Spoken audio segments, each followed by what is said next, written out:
Ni washamba huko ndani amsikia au?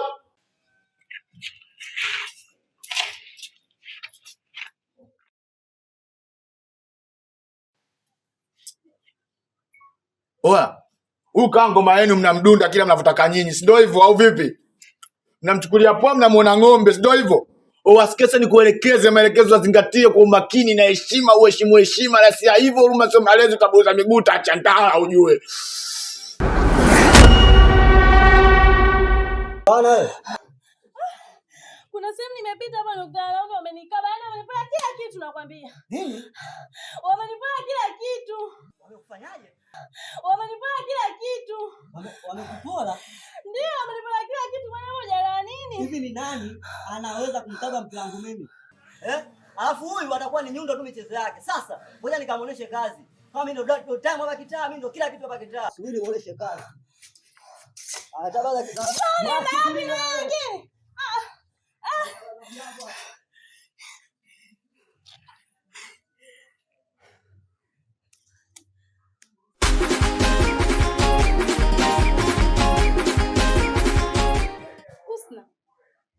Be, nikajua umeenda na sokoni, kumbe upo hapa unachezea tu simu. Mimi nimechoka bana. Ina maana leo hatuli humu ndani au? Halafu ulisema shule zimefunga. Mbona naona wenzao wanaenda shule kila siku?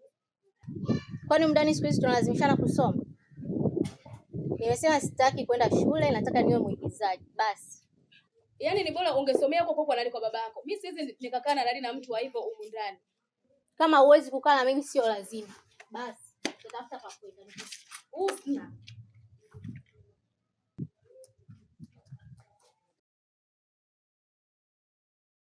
Mpenzi. Vitu vyesi ndio hivyo? Hapana babangu. Mimi sijakwambia nimeibiwa vitu kama hivyo. Mimi nimekwambia nimeibiwa pochi yangu ya hela na kapu niliyokuwa naenda sokoni. Sasa hivyo vitu umevitoa wapi? Umeniambia umeenda sokoni wamekukaba. Vitu vyesi ndio hivyo? Ndio nimekwambia nimekabwa. Lakini sijakwambia nimekabwa sijui hayo matembele, sijui mabamia. Mimi nimepoa pochi yangu la hela tu na kapu niliyokuwa naenda sokoni. Sasa hivyo umevitoa wapi? Basi sawa, nimepita zangu bengeni pale, nimechukua vitu mama mtu uje utoa kitu. Unajua? Wewe baba una hatari wewe. Wewe umetoka hapo umesema sijui yeye ndio sijui anaenda kumfanya nini, sijui haiwezekani amkabe mkeo sijui nini. Kumbe na umeshindwa kumeogopa. Umeenda kuleta vitu vyake gani? Mke wangu amwinganie haka. Mimi nakwenda kupigana na nyondo. Tuachane na hayo. Fanya mazingira wasimole tembele. Ili usitie. Wewe usitie chochote. Chemsha nipate msapulo. Unaelewa msapulo? Nila mimi nijazie kidogo kamwili haka. Hata kina nyumba akikutingisha siku nyingine naweza kuwavaa. Na wewe kwa hayo matembele yako na hayo mibamia sasa. Tumekwambia sisi wazee sana tumwa migumba kwa kila siku tuletea mabamia bwana, tulaki mabamia tu. Badilishaga siku nyingine basi haya basi.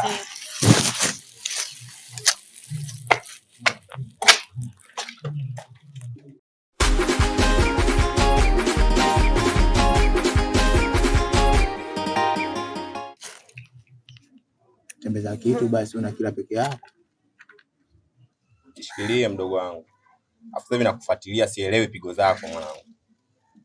Afu naelewa ukiangalia mazingira mtaani tili tala.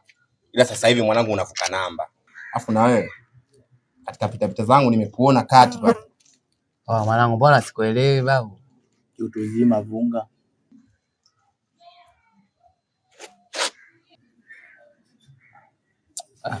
Mambo nyingine na mayoyo hapo yenyewe au baridi haina na.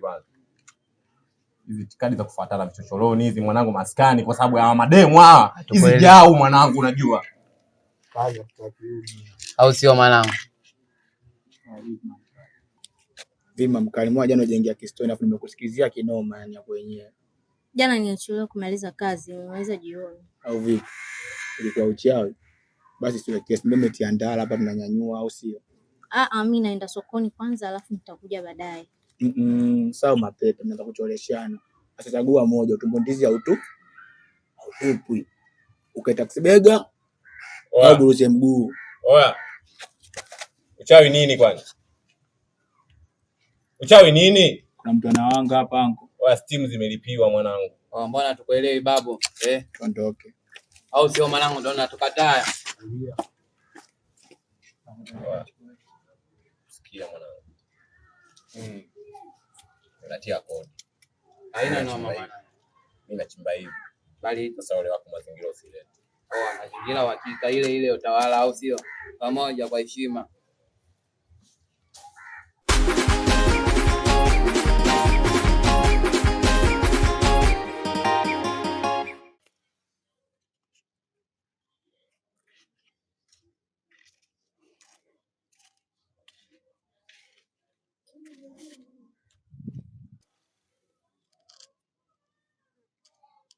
Samahani, fundi mwenyewe nimemkuta.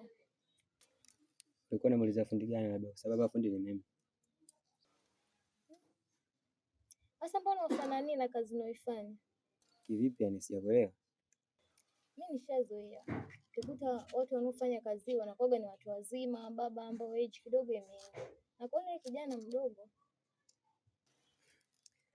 Hamna, ni vitu vya kawaida tu. Hapo mwanaume anakuwa achagui kazi, afu kizingatia mimi ni hasa. Ninafanya kazi yote mradi jioni napata pesa. Karibu na kusikiliza. Sasa mimi nimeita viatu vyangu hapa. Nataka uvirudishie uzi. Maana vinabanduka. Hiyo viatu viwili sitanifanyia shilingi ngapi? Hivi utanipa 2000. Ila sasa urudishie rangi ambayo inafanana na hiyo kiatu. Na fundi mwingine ukimpelekea hapo anarudishia rangi tofauti. Mimi naelewa kila kitu kwa sababu ni fundi. Wewe utana na wanafunzi. Usijali. Utakuja kuvipata kesho basi. Sawa. Uwe na siku njema fundi handsome.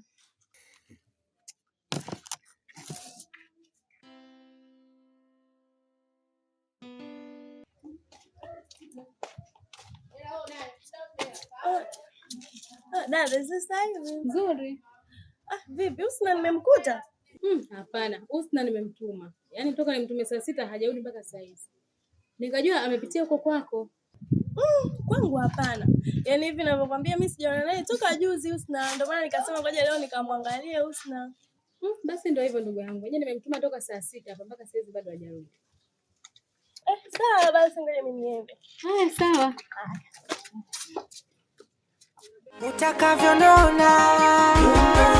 Utakavyoniona niko dundo, nasema ukiniona nini?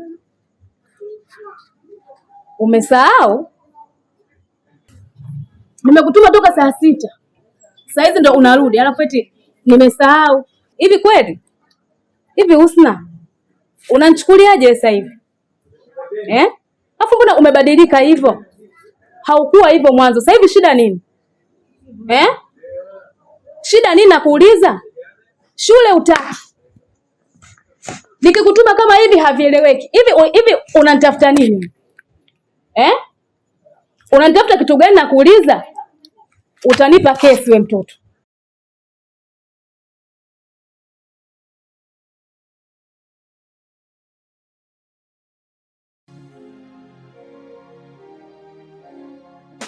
Wewe njoo hapa. Sogea hapa. Asa mbona umenikonyeza? Njoo hapa. Mbona umenikonyeza? Wewe unaniogopa mimi si basha yako? Nakuuliza mimi si basha yako?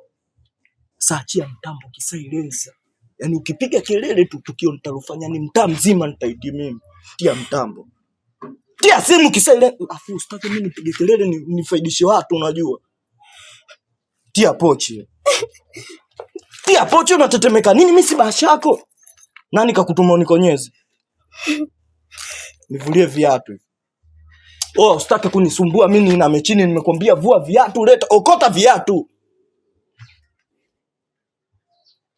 Afu siku nyingine ukipita ule wako unikonyeze. Cheza kimadoda.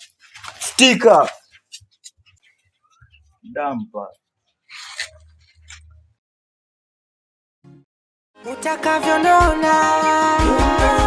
Utakavyoniona niko dundo, nasema ukiniona utakavyoniona niko dundo.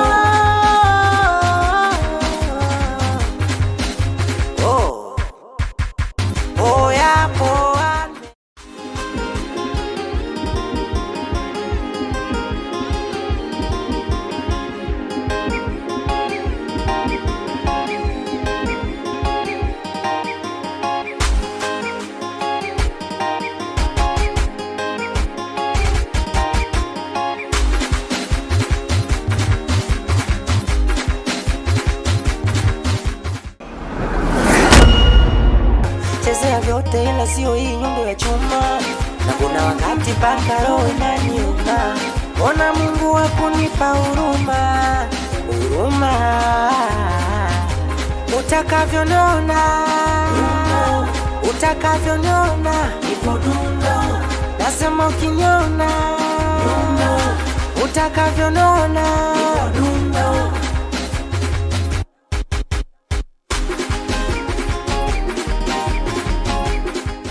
Hivyo tu la maji. Mbona umekuja unatiatia huruma hapa chini kama yatima? Maekezo yako anasemaje? Nakupiga sana simu,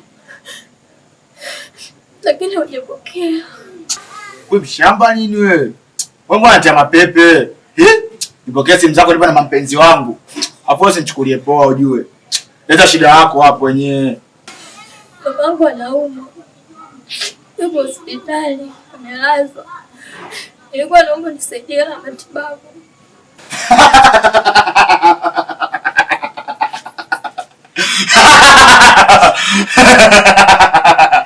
Mama yako anaumwa usio? Hapa msikitini kanisani. Sinaongea na wewe au vipi? Sikia kuelekeze mshamba. Alafu sikia sensation kama hizo kama mama yako singomaza. Unatafuta baba au vipi? Unataka kuelewa? Acha mapepe wewe mtoto wewe. Unachukulia poa nini? Hebu ingia ndani. Chapo. Hebu ingia hapo. Bila kabisa. Kwenye kwa heshima hapo. Nimekula sehemu yangu na samaki mkubwa bana kumalizia seafood. Mimi ndo msela 96 ipingu wala nini.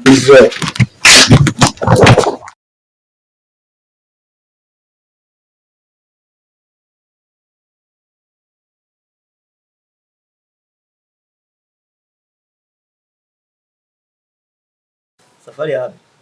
Kuna sehemu naenda mara moja ile station kurudi.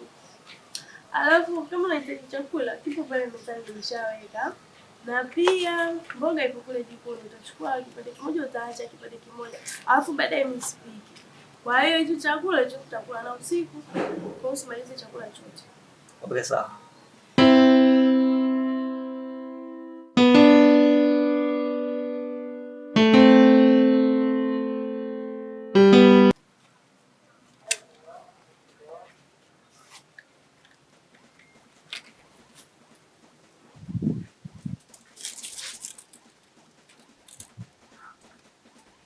Hizo kundata masela.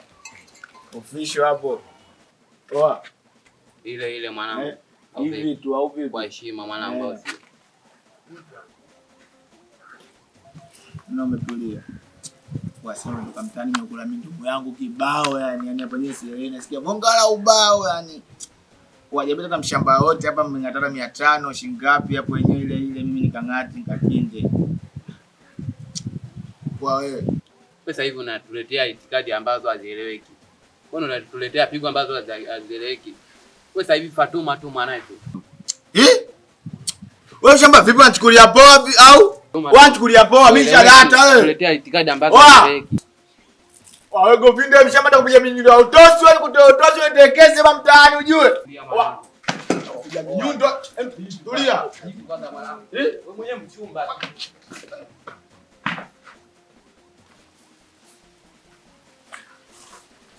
Hapa mwenye maskani kwangu hapo bwana transaction kama hizo hapo. Wasitaki yeye nimuone tena hapa mimi ndo legend wa hapa bwana chukulia poa. Asinichukulie hizi mwanangu anatia kesi maskani hapa ndapiga mindo ya utosi mwanangu ndapiga mindo ya utosi yani chapagaji. Acha dadangu yeye.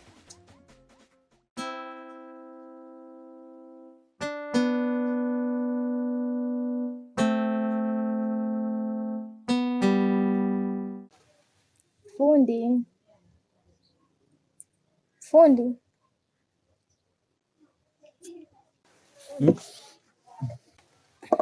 Karibu. Asante. Vipi? Mbona kulala usini? Choka kwa afu iko mpweke ukizingatia leo na kama vile kazi hakuna, kwa hiyo mama nijinyosha kidogo. Hata uji kwenye biashara ukilala na biashara inalala.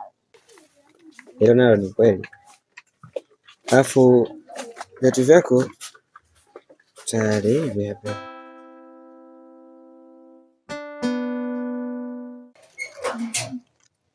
Umeshona vizuri kama si yako. Asante. Akaunti za kina mama hizo. Lako yapo. Safi wande. Unaonaje ukinifundisha na mimi kushona viatu? Niwe nashona kama unavyoshona hivyo. Sawa, karibu. Kweli? Nilikuwa nakutania tu bana. Mimi nitaweza wapi kushona hivyo na hiyo msindano? Si nitajitoboa. Hamna, kila kitu kina maana yake. Kwa sababu kwenye kujitafuta kuumia pia kupo. Kwa ungenifundisha kweli? Kabisa. Nilikuwa nakutania bana, ila wewe ni mcheshi sana.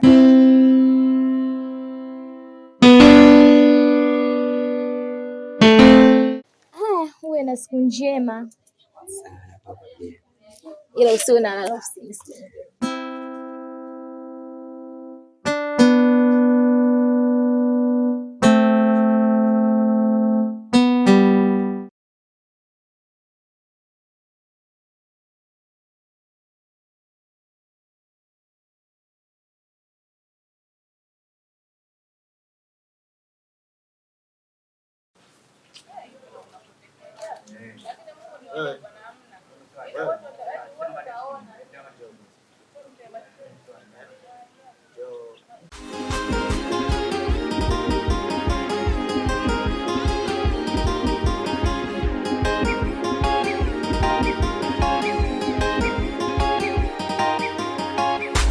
Utakavyoniona, utakavyoniona. Mtaama, lakini bado tunakuja.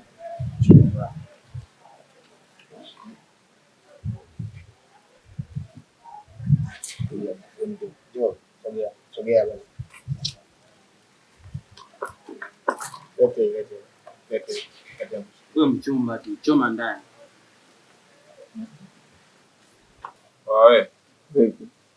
Acha yeye. Wewe. Vipi yangu? Wasi nimekwambia mwacha aende mzee. Fika. Niko mwenyewe kavaa shanga mbili. Bila poa ni.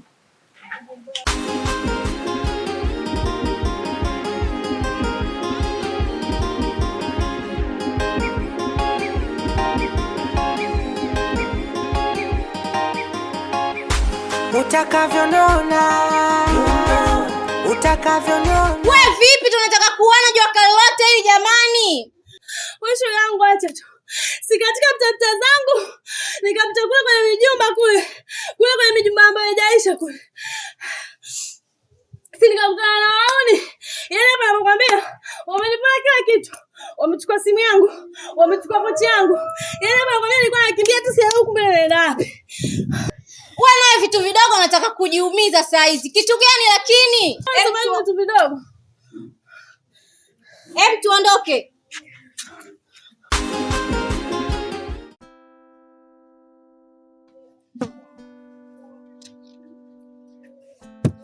Hivi mwanangu, mbona kinyonge? Kipengele nini? Acha tu ndugu yangu. Ile shemeji yako simuelewi kabisa sasa hivi.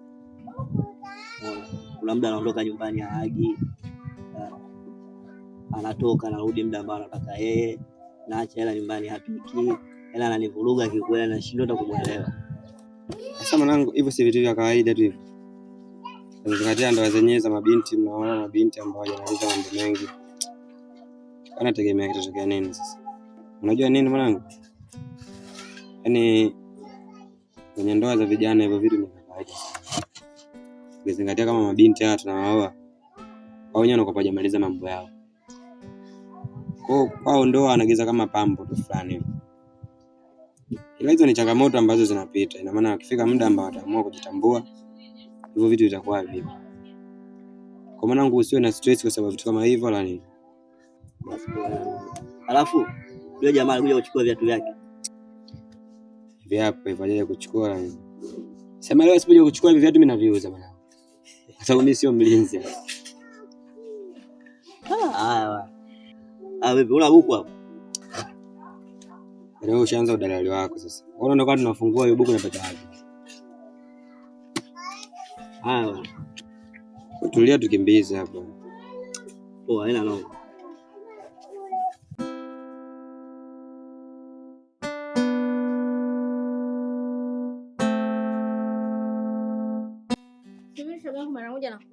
Fanya haraka basi.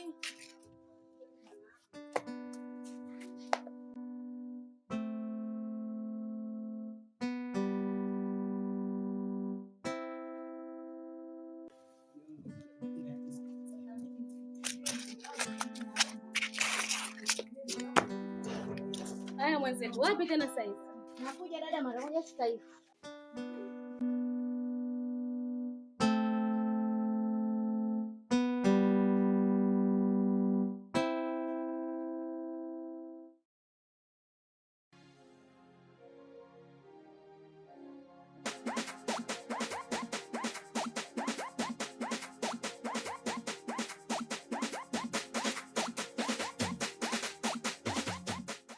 Shem. Naam. Za saa hizi. Salama kwema? Na.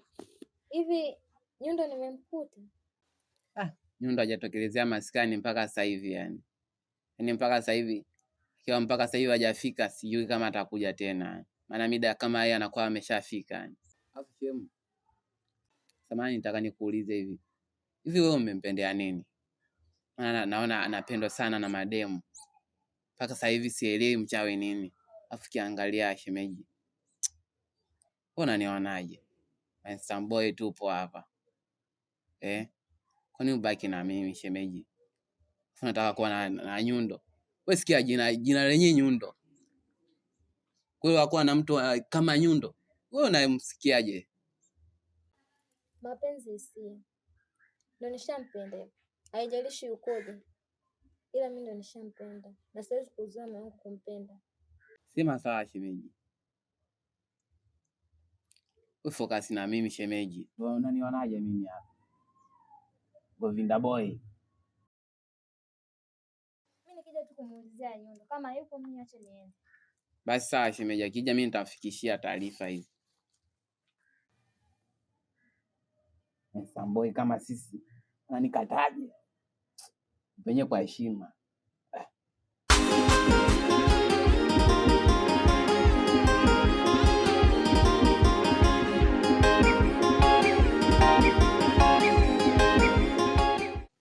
Ofisha au vipi? Vipi maelekezi yangu ya shoes? Uhakika ama? Ya kweli makini hapa. Na kwenye kwa heshima hapo yenyewe ile hapo yenyewe hamna tension wala nini. Sasa maisha kweli umecheza mwoni wangu. Sema tutasomana mimi ngoja nijichenge Kistoni. Oya. Sasa ndo kalipa kati hujanipa hela. Sababu mimi nashana bure hapa. Uongo. Mtoto wa kiume anapiga kelele kisabuku. Asala leo pesa makaratasi maisha ya kweli hapo wenyewe malume ile. Ingekuwa achumba ungepiga ngochera kama hizo hapo hizo. Kwa mbombo na feli hapo wenyewe. Kwa tupigane minyundo. Kwenye tutasomana.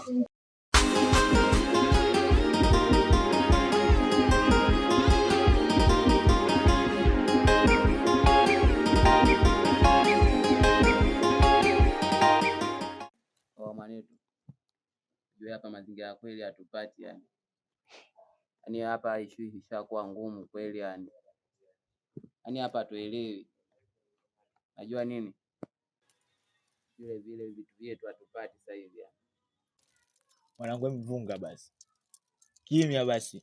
Kwa maana mimi nakuchukia yani ukiona sira vile nani harufu ya kinyesi afu sielewa nipagawisha. Mimi sasa nawaza pesa mwanangu. Mchongo ishafeli yani tumepiga maji zipo mtaani zimekaa afu mdosi atokei wala nini. Kwa mbona unachanganya mafaili mwanangu nashinda kuelewa. Wewe vipi mwanangu? Au si.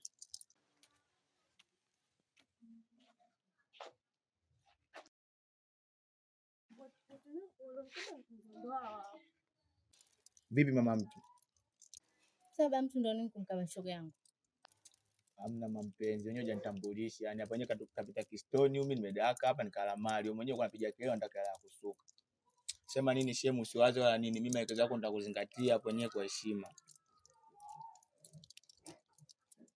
Sema nini mampenzi? Tuondoke basi mtaani. Ushaanza hivyo. Nimeazania wakati wenyewe unajua ya asali yangu. Bila mimi siziishi. Na nipenye pachafu. Twende basi ukasafishe. Basi sawa usijali. Shoga yangu. Nenda basi nyumbani mimi nitakuja. Alafu vitu vyako nitakuletea. Kwa na amani Kaza mtoto wa kiume. na mkali au sio?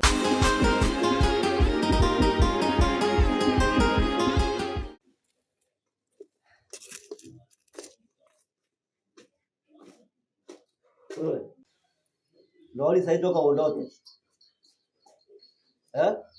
Yaani ungekuwa unajua alionikuta mimi huko. Hata usingekuwa unaongea hivyo yani. Kimekuta kitu gani? Yaani umeondoka na pochi na simu, unarudi mikono mitupu. Shida nini? Si katika mtafuta zangu huko kuna sehemu nikapita, nikakutana na vibaka. Kwa hiyo akachukua hiyo simu yenyewe, akachukua pochi, kwa hiyo wewe kibaka gani ukabe zaidi na mchana wote? Jua kale ndo kibaka gani ukaba wewe? Shida wanangeneka sana. Ukaa nyumbani utaki. Kwa mwanamke gani ambao unataka nyumbani? Wewe yani kutwa hivi na njia. Hebu nimeshia tokea sasa kuona hapa. Kwani mimi nienda huko bila sababu?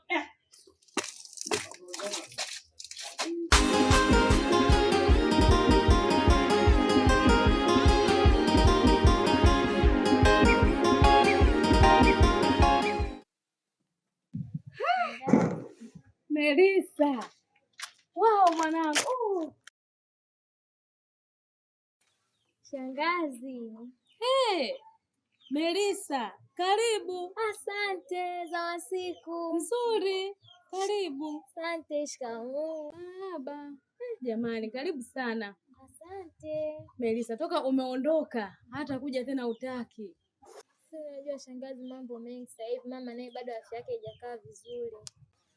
Sawa, hata hivyo tu leo nimefurahi umekuja hata kuniona. Vipi Husna, nimemkuta? Husna mwenzangu hapa kumkuta sio rahisi. Sasa babe, tutaishi hivi mpaka lini? Kuishi vipi na mpenzi? Kwa hiyo hujui wewe niweke wazi, mimi ni wako peke yako daima. Mimi bana sipendi kushare. Mimi nataka kuwa peke yangu. Wewe leo uko na huyu, kesho uko na huyu. Mimi sipendi hivyo vitu. Hapana, fuata usiwaze kuhusu hilo. Wewe ni wangu peke yangu. Unajua katika safari yetu ya maisha nipo mimi na wewe. Na wewe ndio ubavu wangu. Na nakupenda sana yani. Niko radhi nimwage damu ya mtu juu yako. Unajua ndio kishabili. Husna anazulula. Yaani yule mtoto hata alichokipata huko mjini tofauti. Yaani toka alipofika hapa hataki shule, amsikilizi mtu, hanisikilizi wala nini. Akiamua kuondoka anaondoka, hata siku 3 mwenzio analala nje. Ndio hivyo. Pole. Wewe acha tu. Ndio hivyo. Sasa mimi nilikuwa napita hivi, mara moja nikasema nije hapa nikusalimie. Jamani, basi karibu tu hata kidogo tu ndani. Nitakuja siku nyingine. Sawa.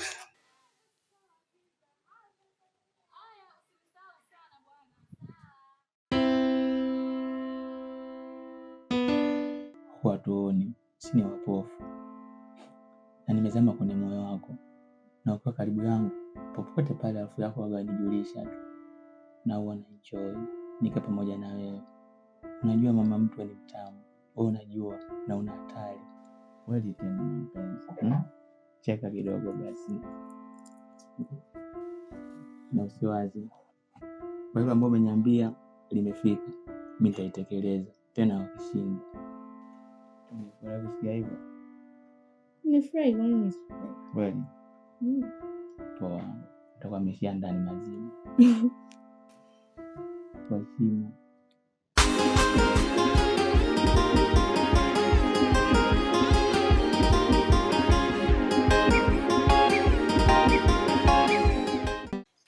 Fundi. Unafika hadi mtaani kwetu huko? Mbona mimi ndo ninapoishi huko? Mimi naishi mitaa hapo nyuma tu. Dukani kwa Muha kwa mbele pale. Hata mimi nakaa mtaa huu. Sasa ulikuwa unaenda wapi sasa hivi? Sasa naelekea ofisini pale kwenda kufungua. Vipi? Nikupeleke? Sawa kama itawezekana.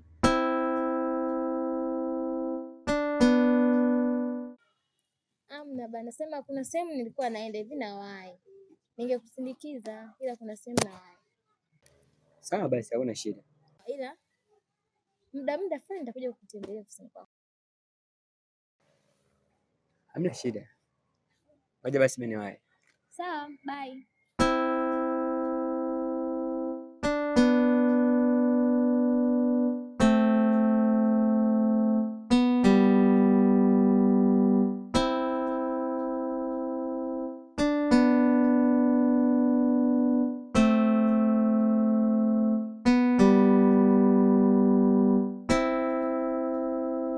funguka basi. Mbona anarusha wewe nakata steam hapa nimesizi. Bosi mbonge ungebunda hivyo usingeongea chochote.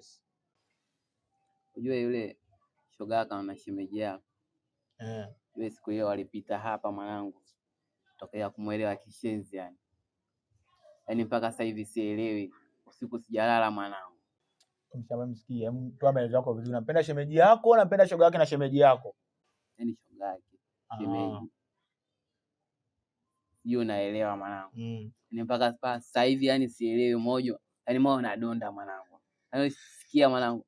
Yaani mpaka msela moyo kadonda. Yule kapenda kweli yani.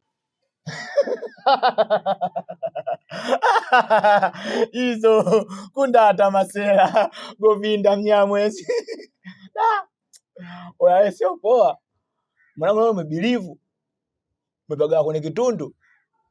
Mwanangu unaweza kuhudumia. Usione shemeji yako anang'aa, mimi na force na kinda na ponda yule. Yule sema anapendeza vile.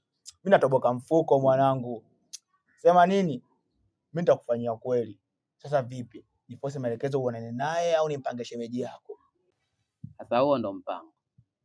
Kufanya mpango shemeji ampange. Yaani hapo takumetisha sana ya ile kwa heshima. Official. Govinda mwenyewe huyo. Kama sio yeye official. Wasema nini? Hapo mwenyewe mimi na respect au vipi? Tumeshia kiuni tunapambania. Hapo yenyewe ndo jioni hapo inaingia. Mimi ngwa niingia hodi nikaforce kwa bibi mkubwa. Nipige mizigo yangu nila mindumu yangu hapa baadaye nikipita hapa mimi ndo nitakupa maelekezo yako. Sipoana leo uje mtondogo au vipi? Au sio? Official hapo yenyewe. Kwa heshima. Haipingwi wala nini. Bali.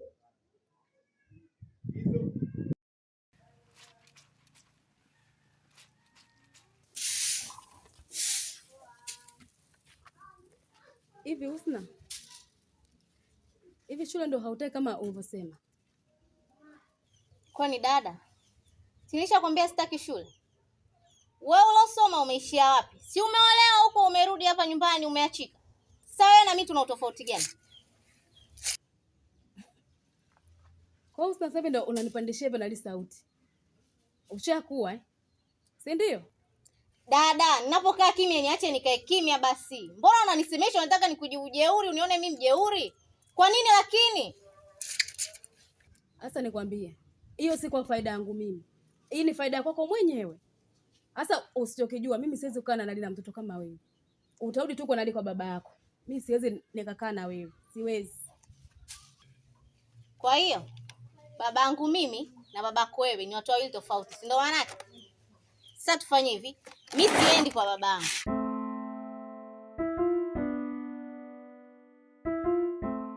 Mbona kila siku nikifika nakukuta peke yako? Kwani wewe hauna marafiki? Ninao, ila marafiki zangu pia na wao kwenye kazi zao. Ndio maana hata mimi nipo kazini. Ila usijali. Mimi rafiki yako nitakuwa nakutoa upweke. Lakini mimi sijasema kama niko mpweke. Unamaanisha nini kusema sio mpweke? Hapana, sio kila kitu ninachokizungumza huwa namaanisha. Kuna vingine ninavizungumza tu. Kwani wewe umeoa? Hapana, sijaoa. Wewe umeolewa? Ndio, mimi nimeolewa. Nipo na mume wangu. Hongera. Hamna bwana, nakutania. Mimi sijaolewa. Nipo tu. Au vipi? Unataka kuchukua jibu? Hamna, nimeuliza tu. Sema. Okay, ila unajua nini? Kuna kitu kimoja nakipenda sana kutoka kwako. Hivi rangi zako kabisa wewe. Unaje na mimi siku moja ukinipaka nywele zangu zile kama za kwako after twins wakati. Sawa, hamna shida. Rafiki, mimi nilikuwa napita tu hapa nikisema nje nikusalimie. Mimi pia nashukuru kwa kuja kunitembelea. Okay, bye. Kwa heshima hapo wenyewe Kiponza 96 msalimie sana kaka Kaji ya 45. Okay. Wapi baba Kaji, naona taa za kijani magari yameruhusiwa na kuwa hotabani akili inachanganyikiwa. We Kiponza we 96 nyundo. Wakupagawa chewa sio sikunje. Washida nini mamkali? Mbona kama hivyo? Dada kanipiga. Akupiga kisanisa au dada yako, mbona chukulia poa? Nimechelewa kurudi nyumbani. Shia msomo je, nitakuwa napeleka katika wakati zangu kibao na muonaona unajua nichukulia poa au vipi? Kwa nini sasa nipigie tunda langu na faidi? Ametakuwa sinichukulie poa mwenyewe chizi nishapagatu sina sita midato. Wanangu wameshatokomea huko Tanga huko Maleo yuko gerezani yani. Afu anachukulia poa au vipi?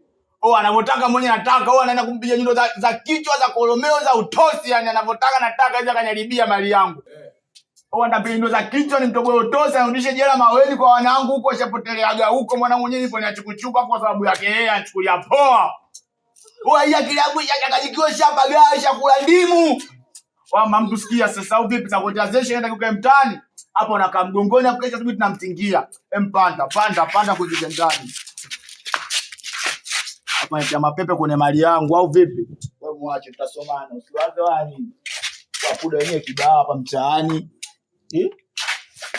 Wewe tulia. Kwa heshima.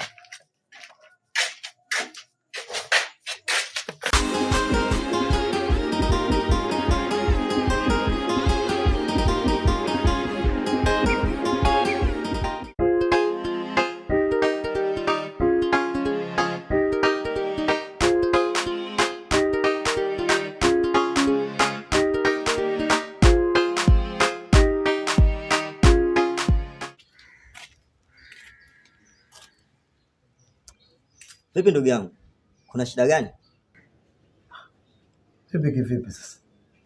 Hamna shida yote. Nashangaa kukuona hapa. Maana sikumbuke mara mwisho kukuona wewe ilikuwa ni lini? Ndugu yangu, sio kwamba sipendi mimi kuja hapa au sipendi tuonane. Lakini sasa hivi ndugu yangu mimi nimepata kazi. Nimepata ajira. Na kama unavyojua ajira zenyewe za Wahindi sometimes nakosa hata muda wa kuja kukuona. Yaani hapa unavyoniona hapa nimekuja hapa. Hapa nimeaga. Na kuaga kwenyewe nimeongopa. Hapa nimesingizia mama anaumwa. Nimepata likizo ya muda mfupi nimekuja kukuona. Wahindi wanabana vibaya mno.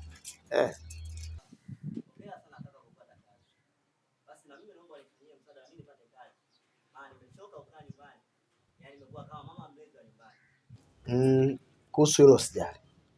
Mimi nitajaribu kuifuatilia maana mafomen pale wanakuaga wagaigai sana. Si unajua Tanzania hatupendani.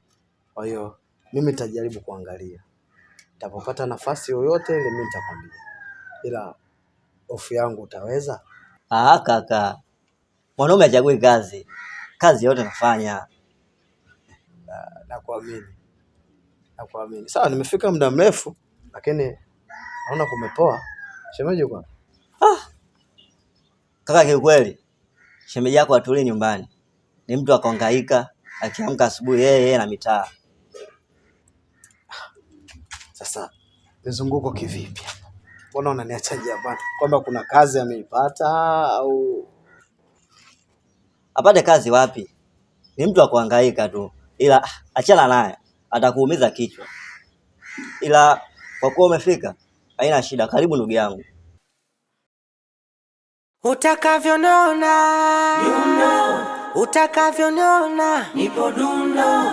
Nasema ukiniona. Nataka mwenyewe nataka yani. Mtu ingie hapa enda mapepe nini? Anakuonaje bwana kuchukulia poa anakuona hizi au vipi? Odi. Ni wa shamba huko ndani amsikia au?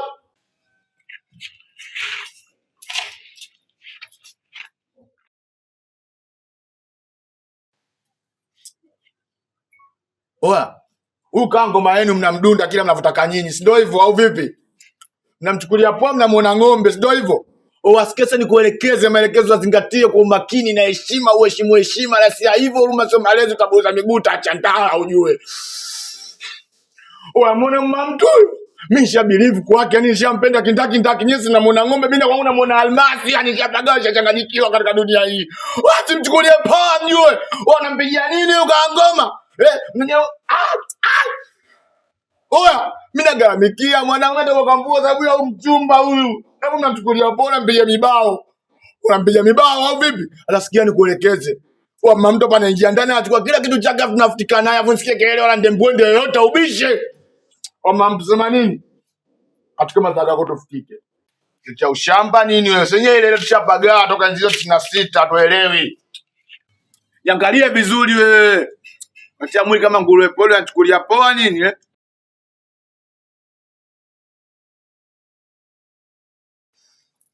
Sasa sikizeni kwa umakini hizi namba nilizokupa hapa kanazo kwa umakini ufikishe babi mkubwa wako. Oa kama mama yako ana mai kibao mwambie atage mangine aze mtoto au msimuhesabu katika familia yenu. Huyu mali yangu mimi yani shabiribu yani sielewi chochote. Sikize nguruwe poli kwa umakini. Kama unafagilia unasema hapo mimi sio vitu vyangu hivyo hapo yani. Si umenielewa hapo heshima dakika za mwisho nikirudi hapa nitakupiga mnindo wa kichwa kolomeo kesi yani udigerezani.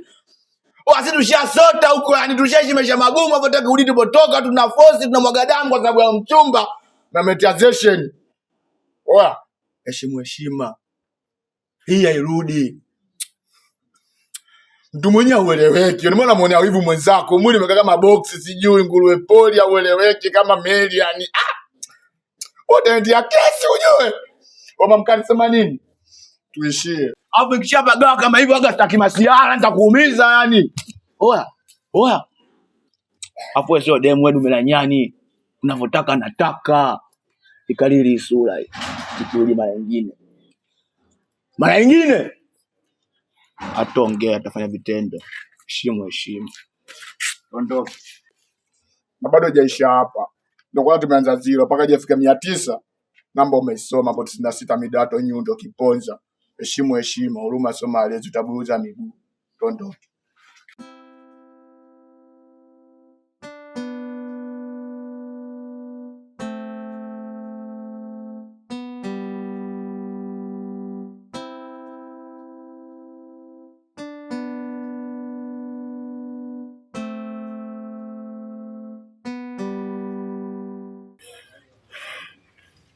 Yaani Husna mdogo wangu.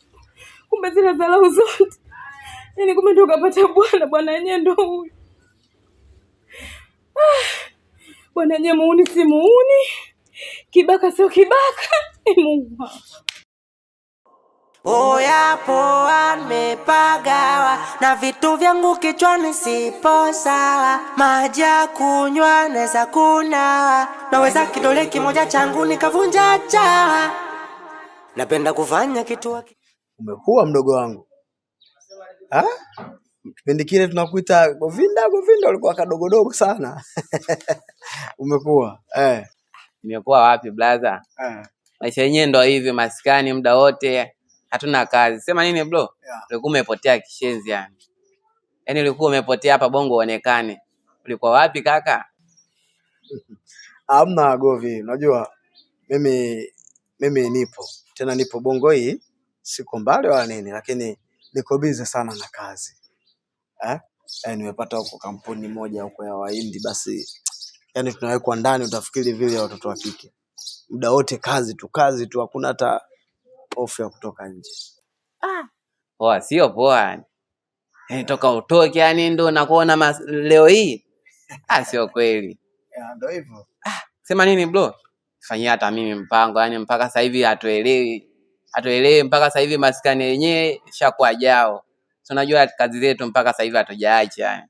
Ile kukaba nini watoto wa kike nini waoni wenzangu. Unaona? Kondo hivyo bro, fanyia mpango basi. Sasa Govinda hebu tuongee usirias bwana. Sasa unataka mimi nikuunganishe kwenye kazi. Na ushaniambia mishe zako kwamba unakaba sio nini. Wewe ndio kunitia hasara kweli vitu vya watu. Baza. Nikutieje hasara? Mwenyewe yani aingia kilokole zaidi. Unajua tena nikikumbuka enzi zetu. Katika jina la Yesu. Sio poa ni yani ile yani brother fanya kweli yani. Sawa. Nimekuelewa. Mimi nitakufanyia mpango. Lakini hapa acha mambo yako. Acha. Na hiyo sijui unasema sijui mambo ya kukaba sijui uwe muaminifu. Okay? Baridi bro. Oya poa nimepagawa na vitu vyangu kichwani sipo sawa, maji ya kunywa naweza kunawa, naweza kidole kimoja changu nikavunja chawa. Poa manetu, katika pitapita zangu huko nimekaba chura moja, nimepata vitu hivi. Papinyo unakionaje hicho aise?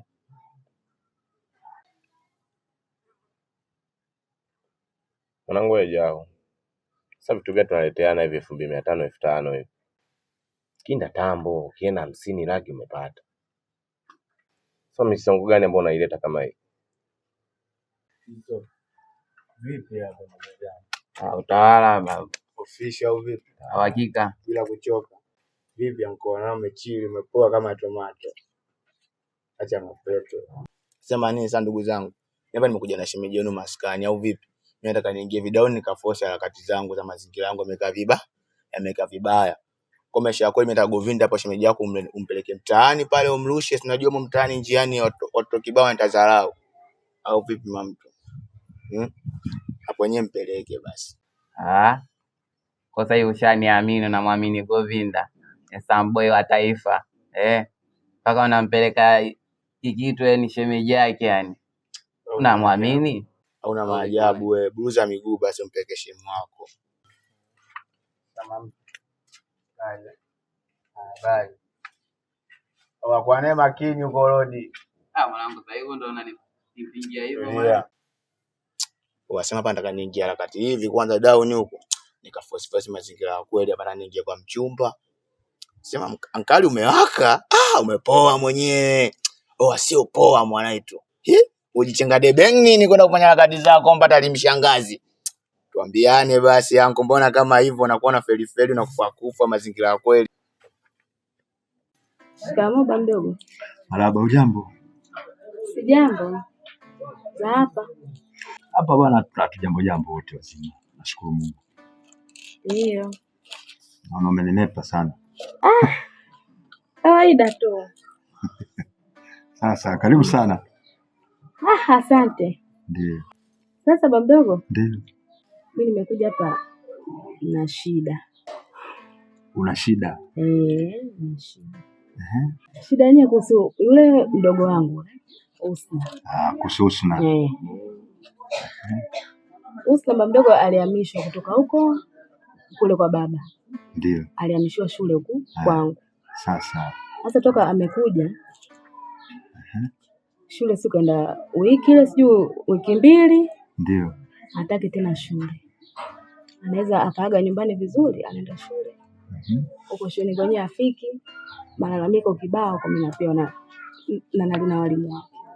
Huko shuleni. Huko shuleni. Afiki shuleni amekuwa mjeuri, yani kawa tofauti.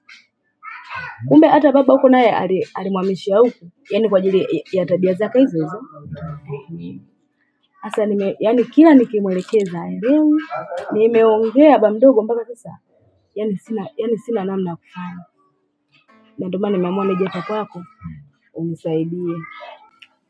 Sasa kwanza kitu kimoja, na maana wewe hapa kwangu ufiki mpaka uwe na matatizo. Hilo kwanza sio jambo zuri.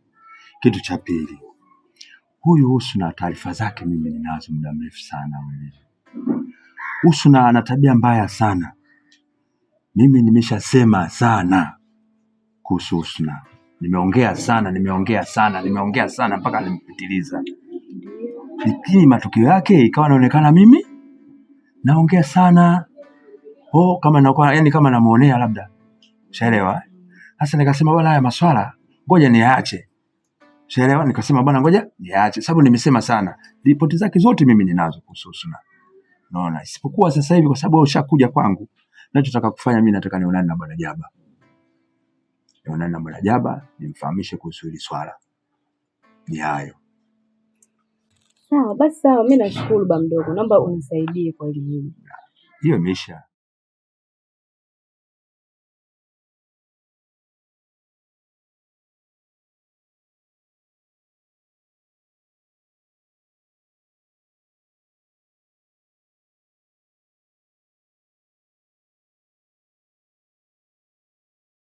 Mambo baby. Fresh. Sasa mbona umechelewa hivyo babangu? Mwana bwana zesheni kama hizi hapo wewe mchumba. Mimi nimekuwa roboti ama yeye inatokea tokea, hizo shida yako basi. Mimi nilikuita nataka tuongee. Mimi nataka ubadilike mpenzi wangu. Mimi hizo tabia zako za uhuni nisizipendi kabisa. Sasa hivyo unavyokuwa na hizo tabia zako ndio utakuja kunioa hivyo kweli? Wewe niambia kama nani mimi nibadilike na tabia ya uhuni? Unaingia katika maisha yangu au vipi?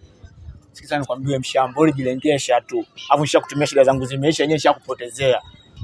Kwenye hamna wala e. Potea, sina shida na wewe tena, sikutaki. Usinifanyie hivyo, mimi nakupenda. Wewe vipi wewe? Umeona sura hii hapa ukiiona tena? Futa katika maisha yako eti sina sita midato nyundo. Utakuja nikuharibia utuamini. Imeisha hajaisha. Nyundo, usinifanyie hivyo. Tena.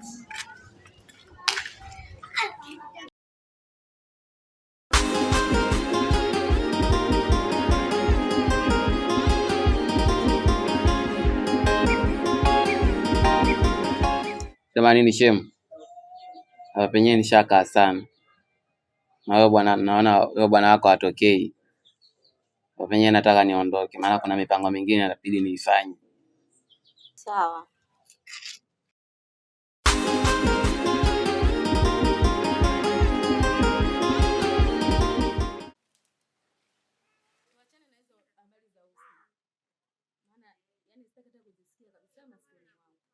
Yaani kwa alichokifanya mtaa mzima wote wanajua alichonifanyia. Kwa yani tuongee tu na mambo mengine tu. Kwa nini sasa umeamua kufanya kitu kama hicho jamani? Ila usina jamani. Hapana. Yaani sitaelewa kabisa. Yaani alivyompole, mstaarabu kumwangalia kwa macho. Kumbe ndo ana mambo ya aina hii. Pole sana dada lakini. Haya sawa dadangu. Hata hivyo mimi hapa nileta tu ile mchezo tu sikuwa na mambo mengi. Haya sawa, karibu. Haya asante.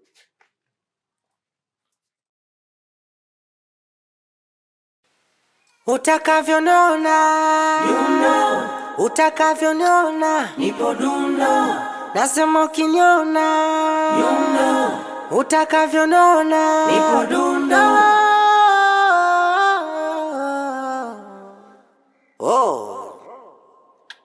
Yapo ame.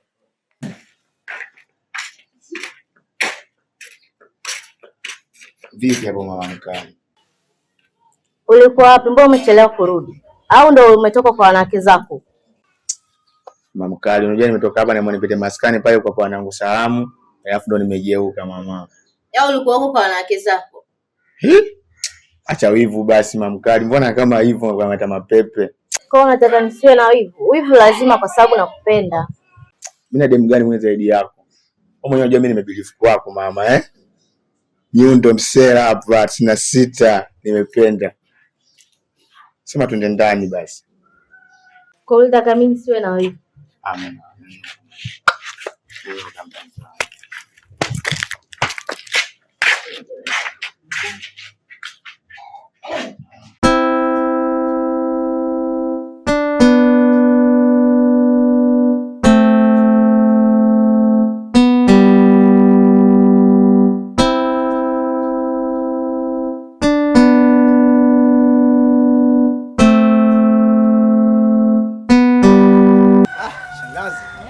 Habari? Salama. Kwema? Kwema jamani, za siku. Safi. Hapa na wapi? Naona upo lesi sana. Nataka nifike hapo mbele. Niambie shangazi. Jamani kimya, hata nyumbani hauji. Shangazi yangu kweli ni kimya. Na kuna kazi kidogo nimepata na ndio maana utakuta niko busy sana na kazi.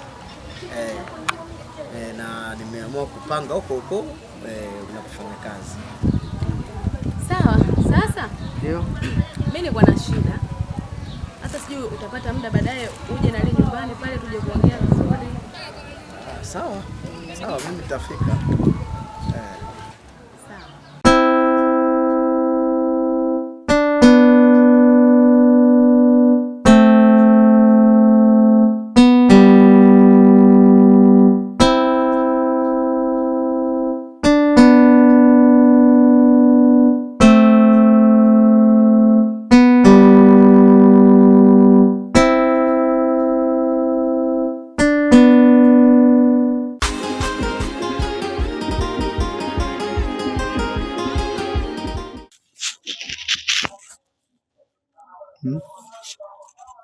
kidogo.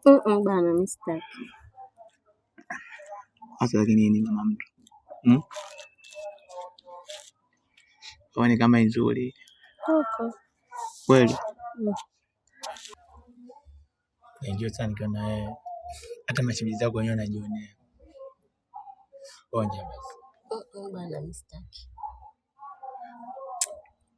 Kaza wewe. Sasa mwana wa mtu yuko hapo.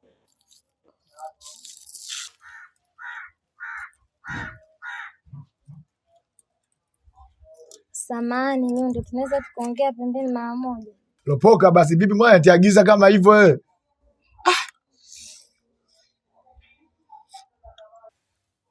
Nyundo, mimi bado nakupenda baba yangu. Naomba unisamehe tu kwa kile ambacho tumekiongea jana.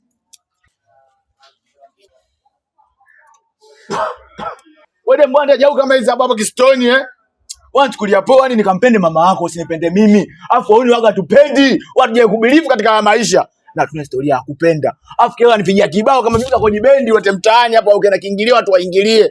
Waje kusikiliza wewe. Sasa nisikilize. Oya, nitakuja nikuchafua uje kuamini katika maisha yako yani. Umeona hii sura hii? 96 midato Nyundo Kiponza.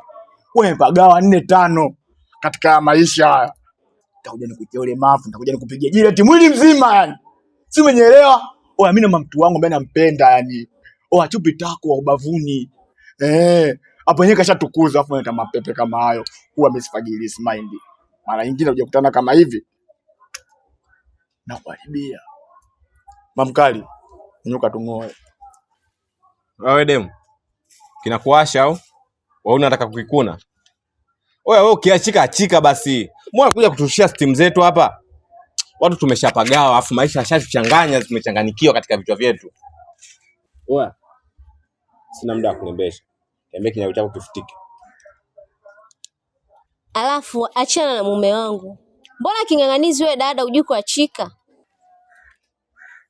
Mamto. Nyoka tuondoke.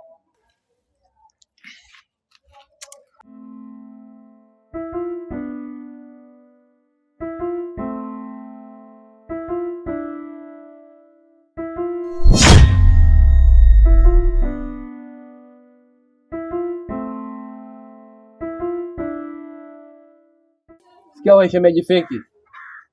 Mimi nilikwambia achana na yule mjinga. Yule msichana na mademu kibao. Afu mademu anamfagilia kibao. Wewe unaanza kubinduka naye. Kuanzia sasa hivi. Sijui kakanyaga tena hapa maskani. Haya potea, poteza miguu yako hapa. Sirudi tena. Nayo naimba tarabu, sijui Hadija Kopa, sijui Mzee Yusufu, mimi hata sikuelewi. Sio yenyewe mbaya mpaka unatisha. Shikilia muda mwingine na wewe, mademu usipende kufagilia. Utauponza naye muda mwingine. Kuwa makini. Kitulize na wewe kipwindo chako hicho.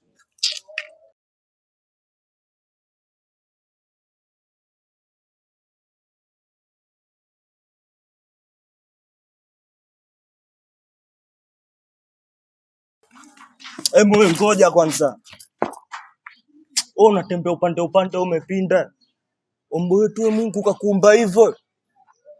Afu nyie ndo kundi moja na ule mtoto mmeniletea mambo kibao ya miayusho. Asa nataka nifanye kitu mkahadisiane ukoo mzima. Wewe unajua Maskotimbe? Naongea na hao mboi. 47 unamjua?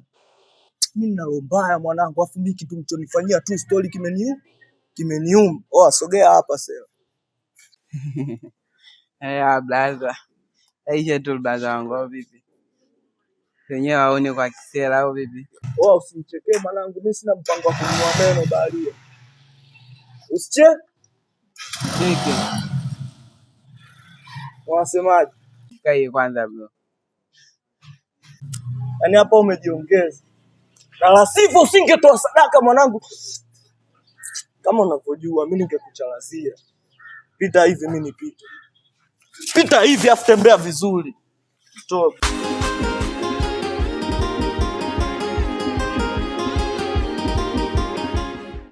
Oya poa nimepagawa na vitu vyangu kichwani sipo sawa. Maji ya kunywa naweza kunawa. Naweza kidole kimoja changu nikavunja. Mpenzi wangu.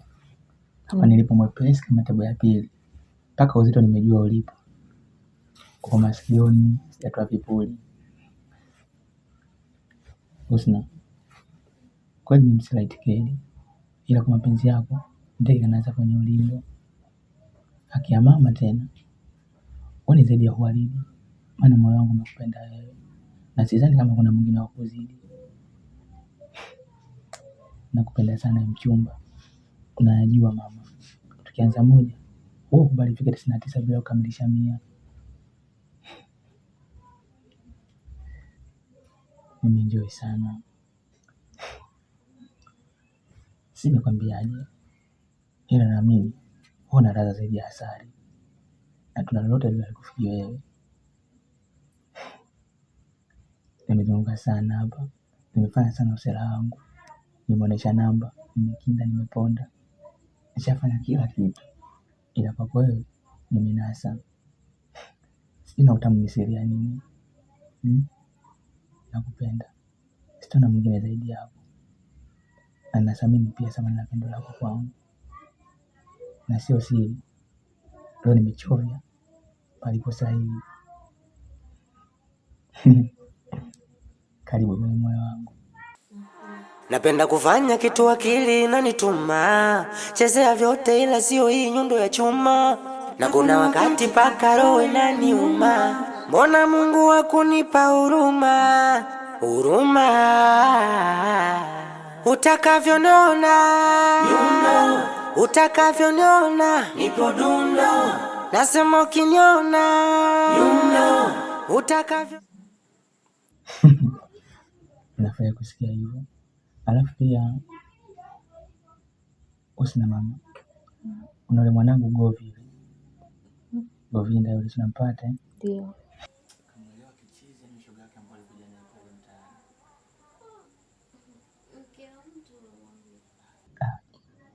Mambo zako unafeli, shida zako atakukunjia. Unajua anakubelieve na anakubali sana. Alafu unajua mwenyewe kazi ukafelisha. Tokana na kati zetu. Pale maskani kwangu, wale wanangu, wale damu yangu. Shida na napitia nao. Mfanye hivyo basi, acha kuzingua, utanikela sasa. Ama unapenda kunyana nikinuna? Hapana.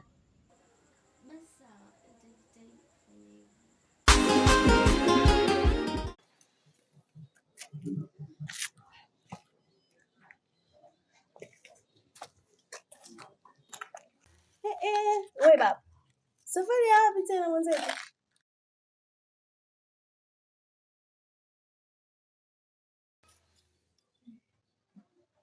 Natoka. Alafu hakikisha uondoki mpaka mimi nirudi, maana siku hizi kuna wezi sana, wasije wakaja kuvunja hii milango wakaingia ndani wakaiba ile TV inchi 32 yangu.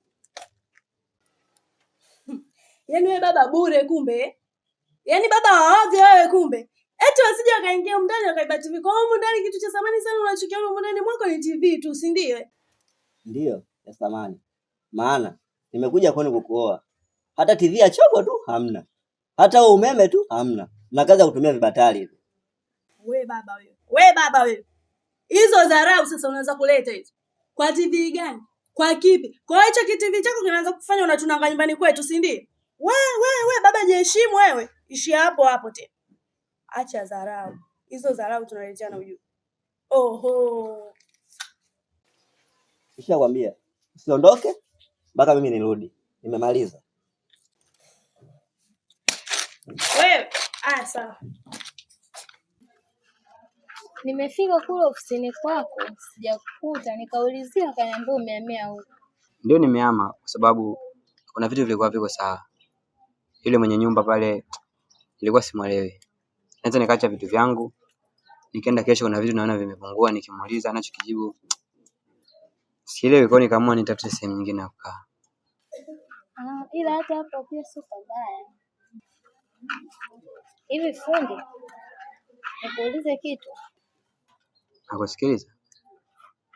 Hivi kuna ulazima kumueleza mtu hisia zako ili hali anajua? Ulazima upo kwa sababu kila kitu kina maana yake. Kumwambia ni nzuri kwa sababu anaweza akawa anahisi kitu kingine ambacho haumaanishi hivyo. Na kwa nini umeniuliza hivyo? Hamna. Nimekuuliza tu nikitaka kujua.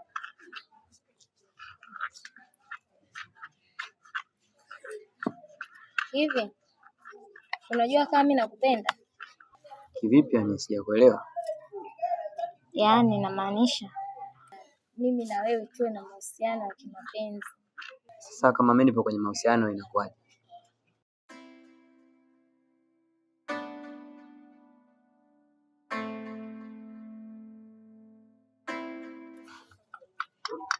Nakusania bwana.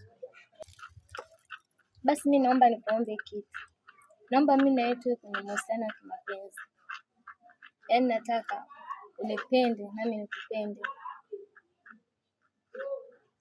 Nikwambie kitu Melissa.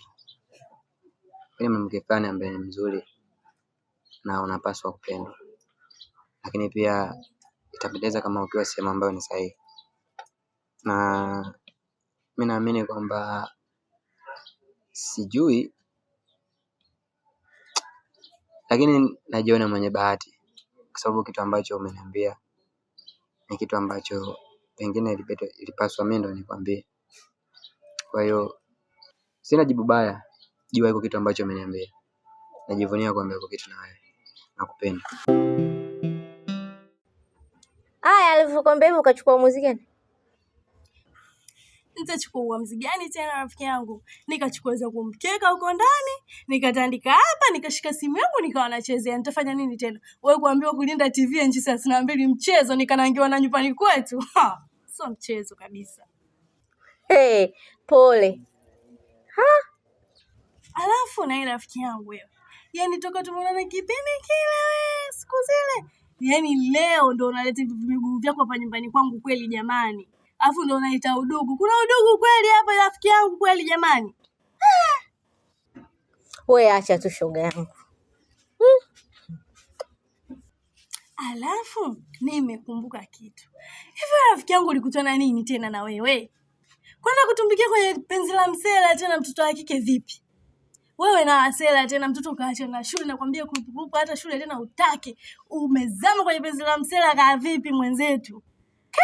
Sasa una asela venye wakorofi vile ukorofi mla wote. Sio utakutoa shingo muda wote wewe jamani. So hivyo bana, mbona yule mtu safi tu afu anainoma wala nini? Ukitaka umjoe kiundani umchokoze shoga yangu, ndio kitakuramba. Lakini yule hana hata shida na mtu na ninavyompenda sasa. Sijapata kuona. Nampenda hatari. Yaani nampenda. Si unajua kwanza ukiwa na msela hapa mtaani kote wanakuogopa, kwanza wanakuheshimu. Respect. Upo bibi? Niache mwenzangu aka. Ila tutuna hatari wewe kama ukimbia kwenu. Nisiondoke mchezo. Wewe raha hizo ninazozipata nisiondoke niendelee kukaa nyumbani kwetu hiyo vipi? Nimemfuata huko mwenzangu. Alafu nimekumbuka na ujumbe wako shoga yangu. Tunajijua yule Govinda rafiki yake bwanangu. Yule siku ile lokabwa alikuwa kakaa pale juu ya nani ile boma pale kakaa juu. Okay, yule alikuwa amevaa kofia fulani. Haya, kaniambia sasa ujumbe wako ni hivi, anakupenda, ametokea kukupenda, anataka uwe mpenzi wake shoga, upo? Wewe usina wewe. Wewe dada unabaya wewe. Wewe unajua kabisa mimi mke wa mtu jamani. We nawe mke wa mtu bongo hapa. We vipi changamka mjini hapa. Kwanza wasela unajua wanavyopenda, wanajua kupenda, wanahudumia, wanajali shoga yangu. Umekaa nyuma tu. We vipi mkubalie babu we. We dada nawe kwa upambe tena. Okay basi wewe. Tufanye hilo limeisha. Lakini sasa unavyoenda wako huyo mtu wako. Mwambie kabisa sitaki usumbufu kabisa kama unavyojua mimi mke wa mtu. Visimsimu vile vya usiku. Sijui kuleta miguu yake hapa nyumbani kwangu. Sitaki kabisa ugomvi na mume wangu. Yaani mwambie kabisa respect, yani awe na mipaka vile. Sijui unanielewa vile. Usijali shoga yangu hilo limeisha. Sasa hapa cha mimi niondoke niwahi kule nyumbani. Si unajua yule akirudi nyumbani asiponikuta ikaika. Kwaheri shoga yangu.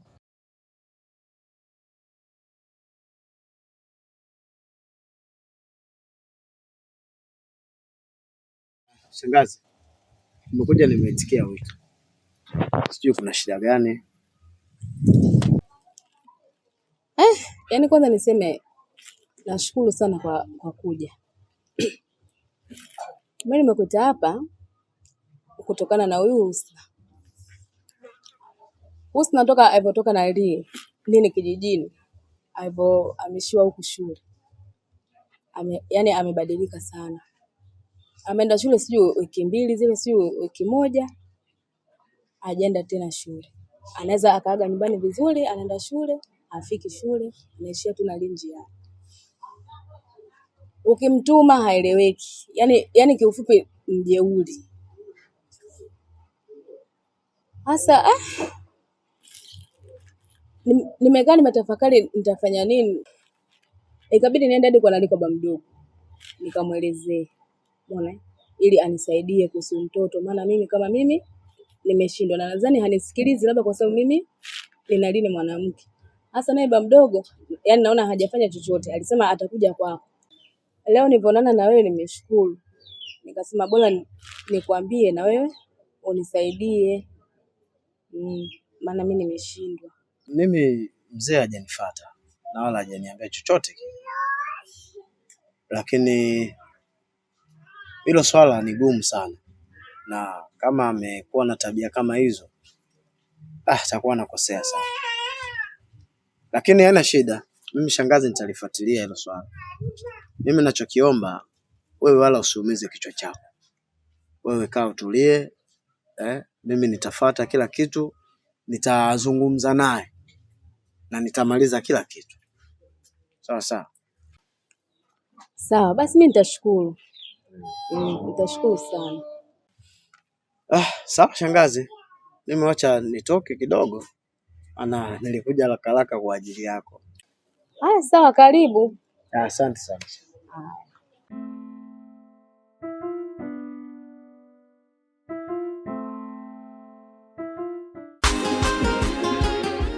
Lakini hujaniambia chochote kuhusu mahusiano yako yaliyopita, labda ulikuwa na date na nani na mliachana kwa sababu gani?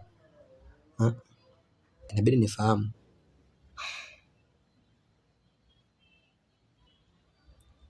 Ni kweli mimi nilikuwa kwenye mahusiano. Ila mahusiano yangu yamepitia changamoto nyingi. Yaani hadi najuta kabisa. Kwa mkaka labda akai mitaa yeye au mgeni au mbona hujanifungukia, unaongea tu nusu. Hata sio mgeni. Ni mkaka mmoja hivi. Anakaa kule, ila mara nyingi anapenda kwa maskani kake kule, anaitwa Nyundo. Yaani Melissa na uzuri wako wote wewe ni wa kutembea na muuni kweli? Yaani mbona uendani naye? Ni tofauti, ni vitu viwili tofauti yani. Wewe ni mdada mrembo, ibidi I say. Ila hivyo ashapita. Nataka nianze maisha yangu mapya pamoja na wewe. Nishafunika ule ukurasa wa zamani. Nataka tufungue ukurasa mpya mimi na wewe. Mimi nimekuelewa. Lakini pia sikuuliza hivyo kwa ubaya. Nimeuliza kwa sababu nakupenda. Kwa hiyo lazima nijue background yako japo kidogo. Lakini nikwambie tu nakupenda. Na siwezi kuongea vitu vingi sana, pengine havitakuwa na maana yote, lakini najivunia uwepo wako. Japo ni muda mfupi tumejuana, ni muda mfupi tupo kwenye mahusiano, lakini naona kama vile tumekuwa muda mrefu. Nakupenda na naahidi kukupenda siku zote, kwa sababu mapenzi nayajua yakoje, na naamini hautakumbuka vitu hivyo vilivyopita. Nakupenda na naahidi kukupa mapenzi ya dhati, naahidi kukupa furaha siku zote. Sawa? Hata mimi nakupenda sana na nakuamini. Naamini wewe ndio utakuwa daktari wangu wa kunitibu yale maumivu yangu yote niliyopitia. Sitegemei kama utakuja kuniumiza kama alivyoniumiza yeye. So unajua nini babe? Nataka niende nyumbani mara moja, maana sijamwacha mtu. Nitakuja siku nyingine. Sawa, hakuna shida, ngoja basi nikusindikize. Okay.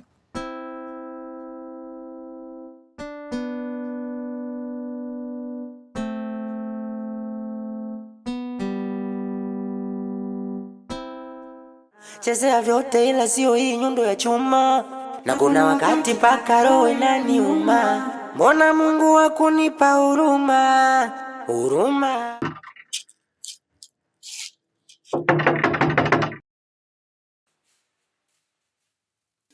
Jo.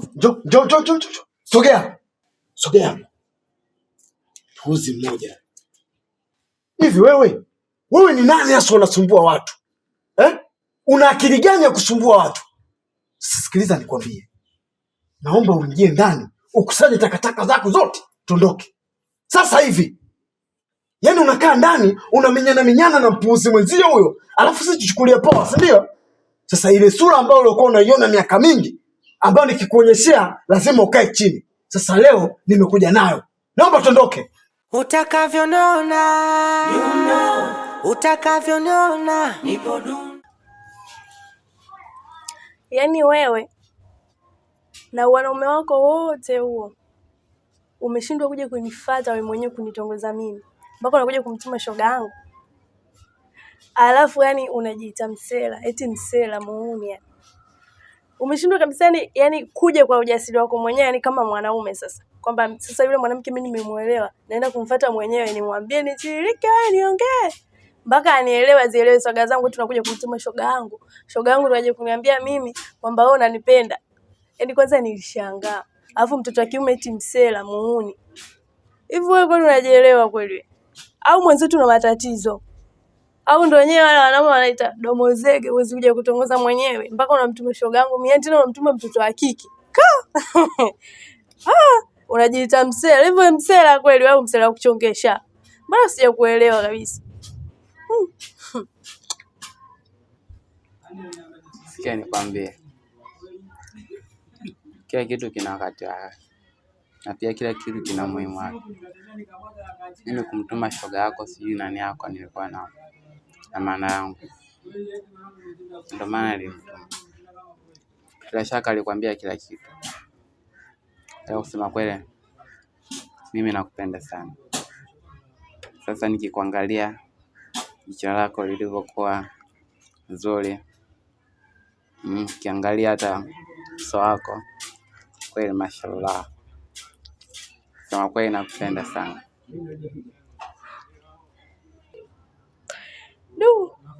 Kweli hapa nimeona kuna kazi. Yaani kabisa unake kumtuma shoga yangu aje kunitongoza mimi mwenyewe na sio uje wewe. Ila anyway. Ombi lako nimelifikiria nimekukubalia. Lakini nina masharti yangu. Mimi siishi mwenyewe kama unavyojua mimi mke wa mtu nadhani unaelewa umeambiwa. Sasa sitaki kusumbuana kabisa visimu usiku. Sijui mara unakuja nyumbani kwangu mimi bila utaratibu. Hayo mambo sitaki kabisa. Sitaki. Yaani hapo tu naomba tuelewane. Nadhani hapo umenielewa. Kuhusu hilo usijali. Mimi nipo tayari kwa kila kitu chochote. Nitafanya kila kitu kwa ajili yako. Nakupenda sana. Pia naomba namba yako.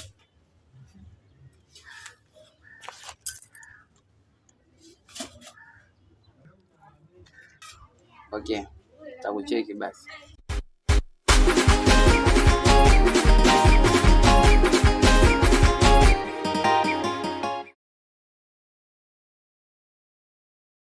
Utakavyoniona, utakavyoniona nipo dundo. Nasema ukiniona, utakavyoniona nipo dundo.